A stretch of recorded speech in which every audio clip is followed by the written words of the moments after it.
Okay, so I'm going to show you how to create a pinch form. You're going to start off with a block of clay. A lot of times what I'll do is I'll take part of that off and I can use that for other things, like maybe a handle or something, maybe even the foot if I want to add like a coil foot to it. And then you're going to do what you've done in the past and form it into a ball.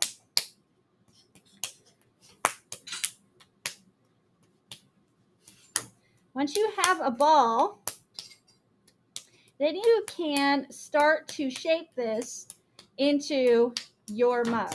Now you know what your mug looks like.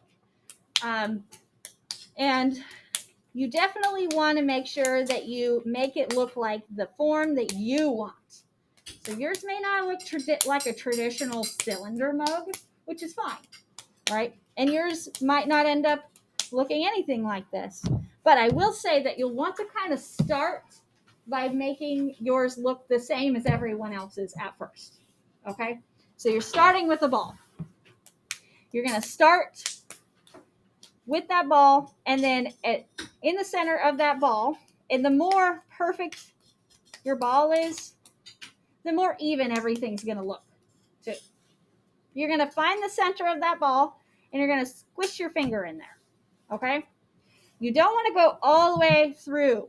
You just want to go so that you're maybe about an inch or half an inch from the base, which sometimes it can be kind of hard to measure that. So what you can do is kind of point out where your thumb is here and kind of compare it, and you can get kind of an idea of where you are on that ball of clay. So if you want to push it a little more, you can.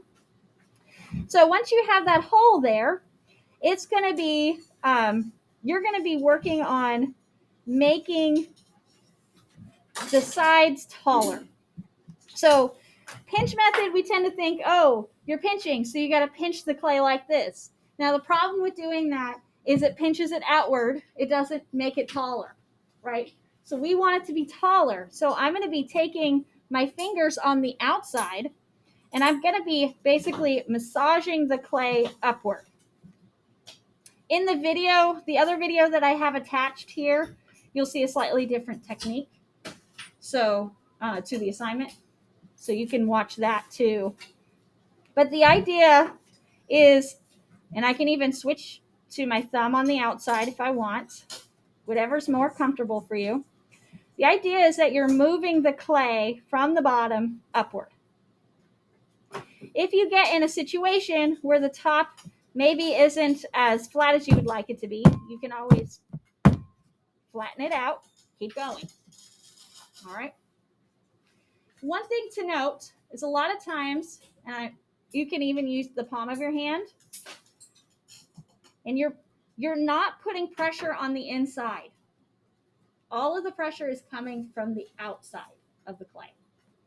One thing I do want to point out is later on when we are working on the wheel, you are going to have be using a lot of kind of like the same techniques, except it's going to be moving a lot faster. All right. So kind of getting a feel for how this is and shaping it like this might actually help you later on when you're working on the wheel. So kind of understand how the clay moves. So you'll see that it's getting taller, right? But the walls are still very thick. And there's also, you'll notice too that it's more of a cone shape on the inside. I actually do want that to be more cylindrical. So I'm going to push with my fingers on the inside a little bit more and push those walls in at the very base. So I get more of like a corner in there. And I'm just going to keep working the clay upward, giving it some length. If I notice one side is taller than another side, which you can kind of see is happening here, I might go back and start to shape it a little bit more. But once again, all of the pressure is going on the outside and it's pushing the clay upward. It's creating a nice smooth outside too.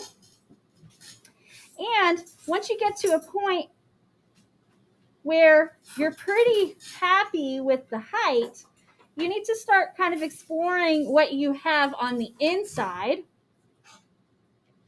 and adjusting that too. So I'm working on the inside now. Now you'll notice when you start to work on the inside, you'll notice that it's going to want to widen. The mouth of it's going to want to widen.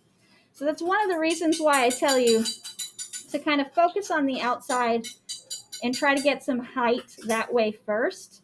Because if you don't want a very wide opening, it can be a little challenging to accomplish that. I'm trying to get more of a cylinder form to it. So I'm going to kind of squish and push with my hand on the outside. And you'll see it, when you work on the wheel, that this looks very similar to that.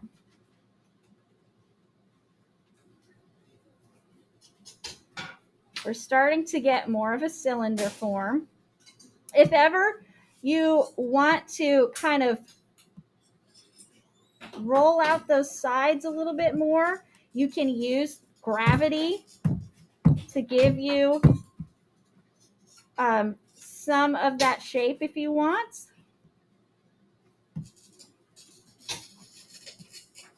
I'm trying to thin out the base a little bit more because it was very thick.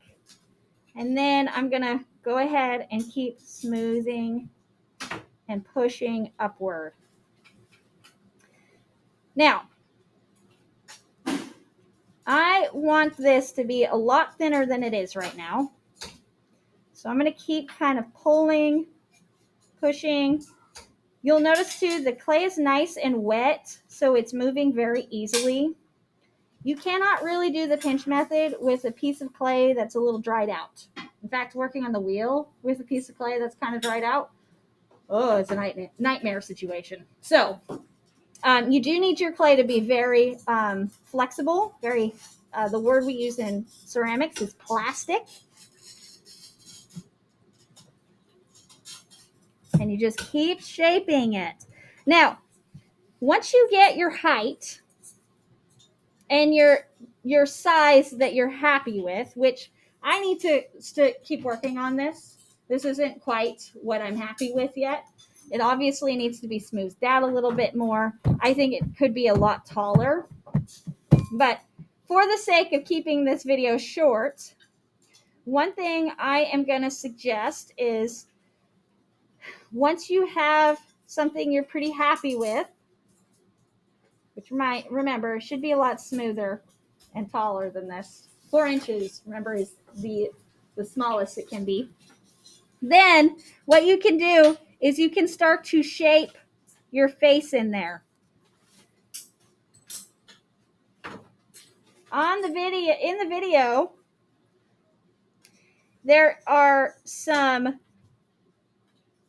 videos, in the assignment, there are some videos that show you how to shape a face. And those will help you get the forms that you need. In addition to that, you can ask for more clay. And you can use that extra clay to build on top of your sculpture.